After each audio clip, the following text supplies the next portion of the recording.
আসসালামু আলাইকুম। ত্রয়োদশ জাতীয় নির্বাচন আগত।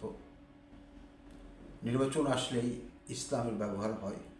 ইসলাম শব্দটি আসলেই জান্নাত এবং জাহান্নামের বিষয়টি চলে আসে।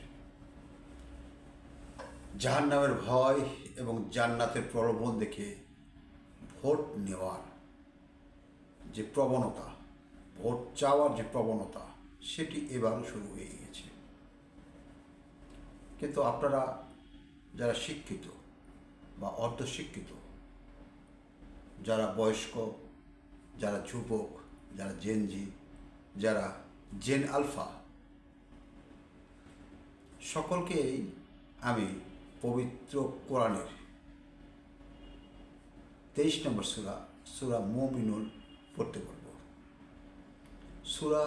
এই সূরা 11টি আয়াত আপনারা পড়বেন, বাংলায় পড়বেন।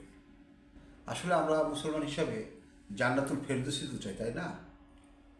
জান্নাতুল ফেরদৌস হলো সবচেয়ে বড় ভালো জান্নাত।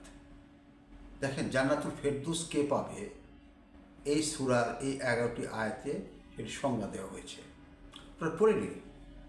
জান্নাতে যাওয়ার জন্য এই 11টি আয়াতের আমল করলেই হলো।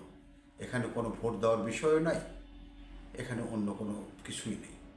কাজে আপনাদেরকে যারা এই ভোটকে ইস্যু করে জান্নাত এবং জাহান্নামের প্রলোভন দেখায় বা জাহান্নামের ভয় দেখিয়ে ভোট নেওয়ার চেষ্টা করছে, তাদেরকে আপনার সূরা মুমিনুনের 11টি আয়াত, প্রথম 11টি আয়াত পড়তে বলুন।